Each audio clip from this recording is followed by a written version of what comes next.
우리 FA-50이 필리핀에서 추락했다면서요? 전투기와 조종사가 추락한 채로 발견되고 원인에 대해서 밝힌 점은 바는 없습니다. 모두 비행금지 조치를 받아가지고 개점 휴업 상태라고 그 어떤 나라도 전투기를 판매하면서 사고가 없었던 경우는 없습니다. F-16도 많이 떨어졌어요, 사실. F-16 엄청 많이 떨어졌어요.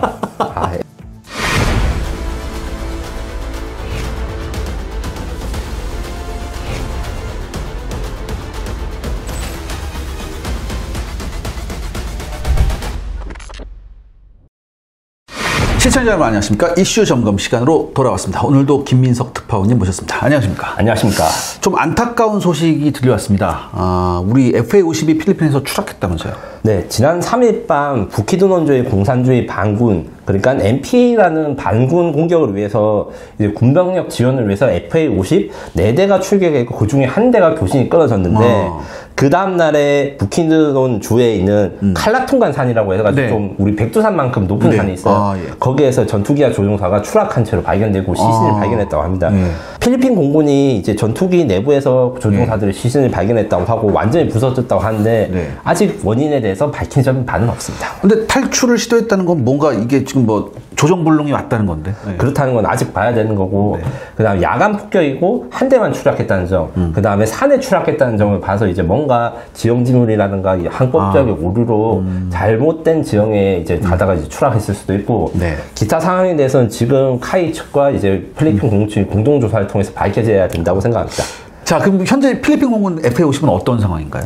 네, 2014년부터 FA-50 12대를 이제 도입해가지고 필리핀 공군의 핵심 전력을 운영 중이고 핵심 중에 핵심이죠, 얘네 갖고 있는 그리고 옛날에 F5가 이제 없어져가지고 공군 전투력이 아예 없어졌을 때 FA-50 들어오면서 이제 공군께서 지상 지원이 가능한 그리고 유일한 자산으로 해서 여러 가지 폭격장 임무 실전도 투입했고 이번에 11대로 줄어들었고 이제 모두 비행금지 조치를 받아가지고 당연하죠. 이제 필리핀 그 반군에 대한 폭격 작전 이런 게 좀 차질을 받게 돼서 필리핀군은 좀 답답해하고 있습니다. 지금 필리핀 그럼 공군 자체가 지금 주력 전투기가 못 사용하는 상태예요. 전부 다. 다. 네. 왜냐하면 FA-50이 제일 주력이기 때문에. 그러니까 그러면 어떻게 해야 되나? 이거 필리핀군은 지금 이런 공산 반군하고 싸워야 되는데 이건 뭐 개점 휴업 상태라고 할 수 있습니다. 공격할 힘도 없죠, 제대로 된 거. 터키에서 수입해 본다고 했는데 뭐 제대로 된 게 없을 것 같아요. 우리 미르원 거 사면 안 돼?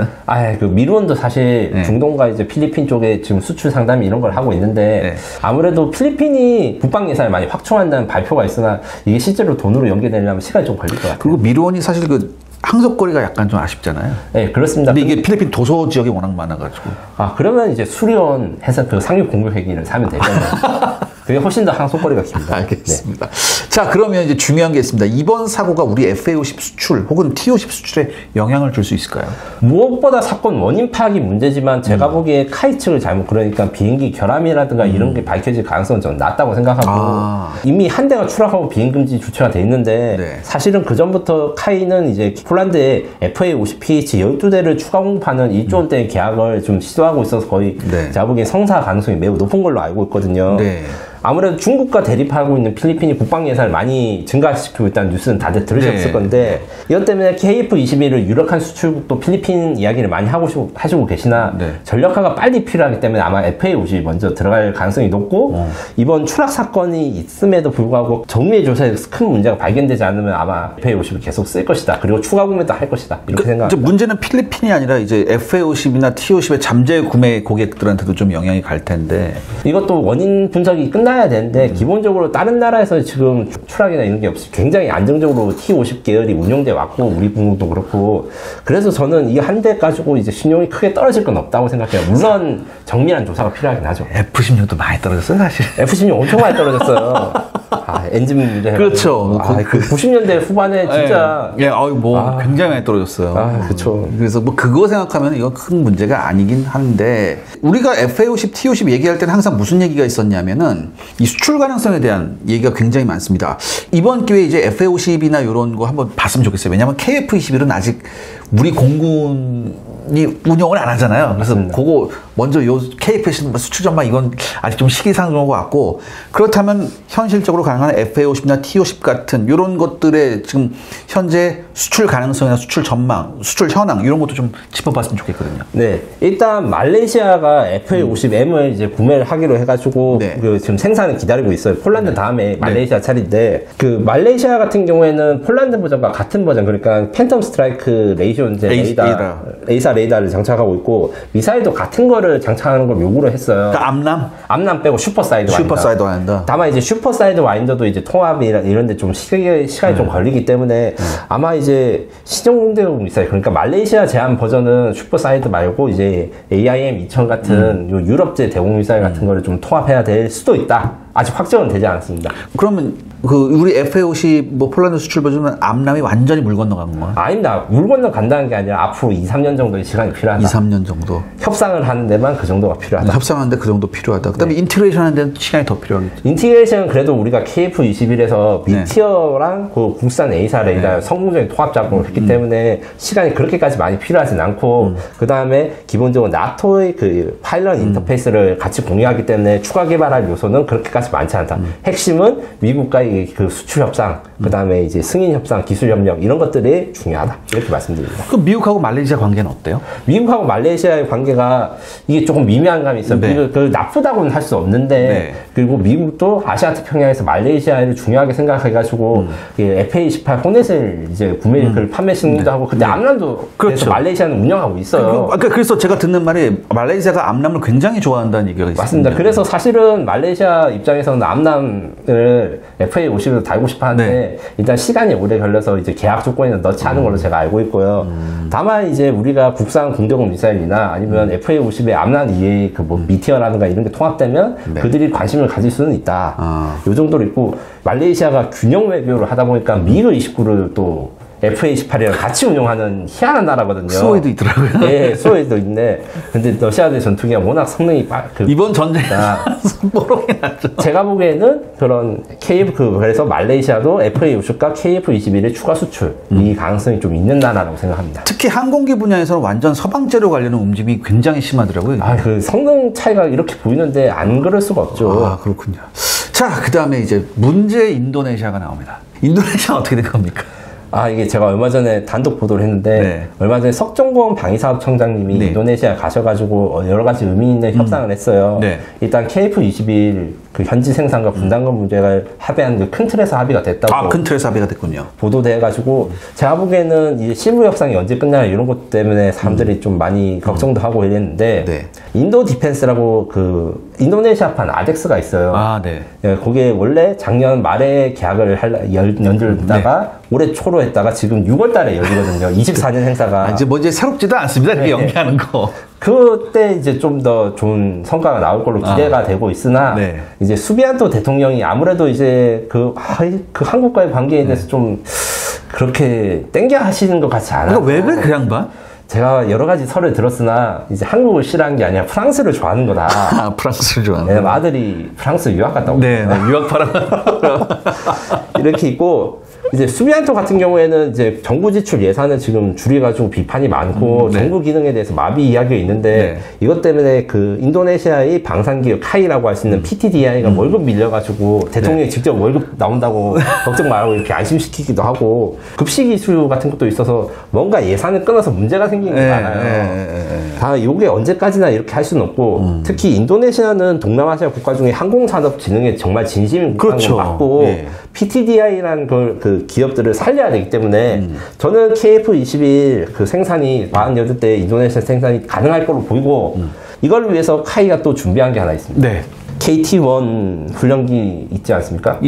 그거를 웅비 생산 라인을 아예 인도네시아에 죄다 통째로.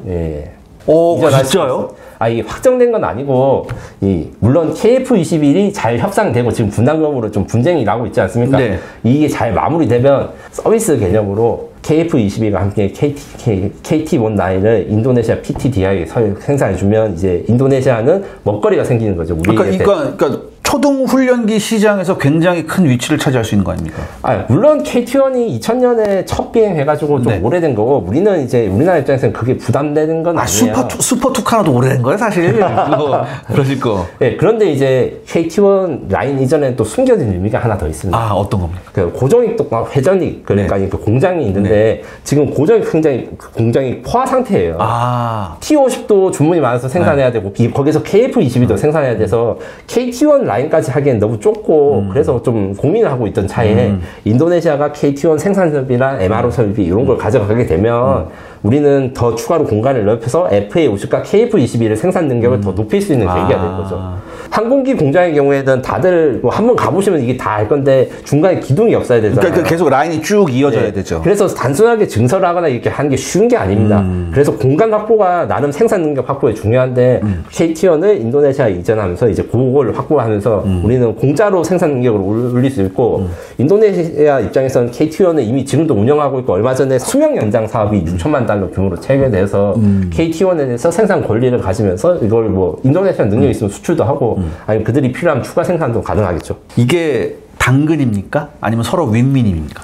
제가 보기에는 말 잘 들어라. 말 잘 들어라. 우리가 이렇게까지 해줄 수 있고 이거 말고도 제가 이제 보도를 하지 못하는 인도네시아가 한국과 협력하면 좋은 것들에 대해서 많이 들었어요. 네. 근데 인도네시아 같은 경우에는 지금 뭐 저한테 악플을 하신 분 저 100% 다 이해합니다. 네. 심지어 우리 아빠도 저한테 욕해요. 너 왜 인도네시아 편드냐고. 예. 인도네시아 편드는 게 아니고 첫 수출을 뚫는 게 너무 중요하다 보니까 우리가 이제 너무 좋은 조건만 제시하는 걸로 이렇게 좀 오해하시는 분인데 네. 이게 당근이라기보다는 그들이 우리랑 협상이나 계약이 깨질 때 무엇을 잊게 되는가를 알려주는 겁니다. 너네들 우리랑 같이 일하면 이런 이점도 있는데 왜 계약을 끊으려고 해? 왜 돈을 안 줘? 그래서 이거 돈만 주면 이렇게 될 수 있고 잘 우리가 서로 다 발전할 수 있다. 그 방사청장님도 가서 상생협력을 많이 강조를 하시고 이제 그 국방차관님도 많이 동의를 하셨는데 결국에는 인도네시아가 돈으로 그 성의를 보여주고 그렇죠. 실제로 구매를 KF21을 구매를 하는 성의를 보여줘야지 인도네시아도 좋고 우리도 잘 나갈 수 있다. 요 이야기를 끊임없이 하는 겁니다. 사탕을 하나 좀 불려줘야 돼. 아니 사탕을 물려주는 게 아니고 돈을 주면 사탕을 준다. 이 사탕이 얼마나 맛있는지 설명하는 거예요. 아직 물려준 것도 없어요. 오해하는데. 그럼 좀 알아들어야 될 거 아닙니까? 아, 그쵸. 저도 답답하고, 인도네시아 사람도 사실 많이 답답해요. 아, 그렇죠. F-15EX 사업이라든가 라팔도 사업에 대해서 천만 양분이 인도네시아에 있는데, 반대하는 측의 경우에는 너무 비싸고 유지비용이 들기 때문에. 어떻게 감당할 거예요, 그거? 향후에 또 큰 문제가 생길 수 있다. 예. 하지만 이제 KF-21 반대하는 인도네시아 입장에서는 거기도 국뽕이 있어요. 네. 아니, 거기 아니 인도네시아도 자국사 뭐 5세대 전투기 모형이 나온 게 있더라고요. 네. 현실적으로 그게 안 될 거는 인도네시아도 알고 있고 특히 터키가 요새 5세대 전투기나 이런 거 개발 상황이 점점 어려워지고 있어요. 칸 어떻게 됐나요? 칸은 지금 만들고는 있다는데 지금 에르도안 정부 자체가 문제가 있고 그렇죠, 예. 미국 같은 경우에 F-35를 판매를 할 수도 있다. 미국의 세계 전략에 동의를 하면 S-400을 그 대신에 딴 데로 팔아라. 이렇게 되면 이제 칸의 위치가 굉장히 흔들리게 그렇죠, 되는 거죠. 예. 이렇게 되니까 인도네시아 입장에서는 인도 방위 산업을 살릴 것인가 돈을 좀 들여서 아니면 방위 산업을 죽이고 그냥 프랑스랑 미국제 전투기로만 가실 것인가 이런 양자택일의 수능가 있다. 이렇게 생각하시면 됩니다. 아, 그렇군요. 우리 K방산의 앞으로의 최대 고객은 아무래도 사막에서 나오지 않을까. 중동 형님들 그 화끈하게 결제하는 거 아시지 않습니까? 맞습니다. 어떨까요? 이 중동 쪽은? 제가 말씀드릴 수 있는 것 중에 이제 공개된 거는 중동의 UAE가 네. FA50을 안 샀어요. 네. 정확히 말하면 계약을 했다가 엠바고를 오겠다고 취소를 한번 해가지고. 그래서 L15 중국제 L15를 들여왔는데 그걸 뭐 공중고개인가 그거 쓴다고 했었잖아요. 에어쇼 하는 팀을 네. 쓰고 근데 그 L15에는 또 기능들 다 넣어서 A사 레이더도 들어가고 했는데 네. 엔진이 제가 알기로 이제 우크라이나산 엔진에서 중국산 엔진 국산을 한 건데 네. 우크라이나의 부품 수입이 좀 안 되는 걸로 알고 있고 네. 성능이 생각보다 마음에 안 들어서 FA50에 대해서 추가 구매 문의가 들어왔어요. 아, 그래요? 아. 지금 UAE는 사실 수리온, LAH 등 우리 항공 장비에 대해서 구매 의사가 많이 있는데 이분들이 간만 보고 언제 사인할지 좀 답답한 상황이거든요. UAE도 굉장히 그래요. 간만 보고 좀. 다만 이제 그 한 번 사기로 결정한 현금으로 바로 싹 주면 되니까. 아니 근데 제가 LIG 넥슨한테 들었는데 네. 그 자리에서 이렇게 해준다고 그래서 뭐 그래서 LIG 넥슨 사람들이 이런 경우도 있나 그랬더라고요. 그 자리에서 계약하고 난 다음에 그냥 뭐 얼마 뭐 이런 거 있잖아요. 이 정도면 거의 중고 거래. 그러니까 거기 정도인데 굉장히 깜짝 놀랐다 그러다가. 그래서 요 좀 FA50 수출 요 이야기를 하고 있고 FA50 수출이 UAE랑 되고 나면 이제 그 후에 다른 사업들도 좀 정상화될 것 같은데 물꼬가 확 튀겠죠. 네, 뭐 MCX가 지금 되고 있니 안 되고 있니 이런 이야기도 많고 지금 KF21을 UAE가 살 것인가 말 것인가 이런 이야기도 많은데 제가 보기엔 FA50 구매가 되면 나머지도 이제 순리대로 갈 것이라 생각합니다. 알겠습니다. 시청자 여러분들의 구독과 좋아요는 영상 제작에 정말 큰 도움이 됩니다. 여러분들 부탁드리겠습니다. 구독과 좋아요. 제가 마지막으로 제가 개인적으로 궁금한 거 한번 여쭤보겠습니다. 이 일본 그 GCAP는 지금 어떻게 되고 있습니까? 유럽 방위비 증가하는 계획이 나오지 않았습니까? 네. 그래서 GCAP 펀딩에 대해서 긍정파, 부정파가 두 개로 갈려 있어요. 네. 긍정파 같은 경우에는 영국과 이탈리아가 개발비를 좀 내기 싫어하고 도입도 안 하려고 하고 일본이 다 독박 쓰는 거 아니냐 이랬는데 영국과 이탈리아가 방위비가 증가하면 GCAP 사업이 정상 궤도로 가고 또 양산 수량도 늘어나가지고 일본한테 이득이 될 것이다. 이런 주장이 하나 있고 네. 부정파는 지금 당장 러시아랑 전쟁을 치러야 될지 모르니까 영국과 이탈리아가 유로파이터 생산에 추가 생산을 하거나 이런 걸 할 수가 있어서 그렇죠. 그렇게 되면 GCAP가 어려워질 수 있다. 왜냐하면 미래의 위협에 대한 대응보다 지금 당장 그렇죠. 러시아 현실의 위협을 위협이 막아야 되니까 요것 때문에 걱정하는 사람들이 좀 있습니다. 사우디는 어떻게 됩니까? 전 아무도 모릅니다. 알겠습니다. 사우디가 왜냐면 기웃기웃했잖아요. 아니 저는 몰라요. 뭔가 알고 계시는데 말씀하시는 진짜 아무것도 몰라 믿어주세요. 알겠습니다. 자, 오늘 그 FA50에 대한 얘기 한번 알아봤습니다. 물론 이제 불행한 사고가 나서 제가 이제 그 두 번 파일럿에 대한 이제 명복을 우리가 빌어야겠지만 그럼에도 불구하고 전투기를 우리가 판매하면서 그 어떤 나라도 전투기를 판매하면서 사고가 없었던 경우는 없습니다. 그러니까 우리가 그런 걸 생각해서 그런 걸 여러 가지를 감안한다면 우리가 FA50 요번에 사고 난 거 그렇게 우리가 크게 우리 수출 시장에서만큼만은 그렇게 크게 우려할 상황은 아니다. 이렇게 정리해도 되겠죠. 또한 그 사건 조사랑 수습을 얼마나 잘하는지도 방위 사업의 척도가 될 수 있고 네, 그렇죠. 거기에서 불성실하게 계약을 하거나 했던 그 몇몇 방위 사업체들은 네. 한국에서 추방되거나 아니면 다시는 영향 못한 적도 그렇죠. 있었어요. 예, 예. 이렇기 때문에 사고 수습은 저는 잘할 것이라고 믿고 그것 또한 방위 사업의 실력이라고 할 수 있습니다. 알겠습니다. 오늘 나오셔서 정말 감사합니다. 감사합니다. 네, 저희는 다음에 또 다른 새로운 소식으로 찾아뵙겠습니다. 감사합니다. 감사합니다.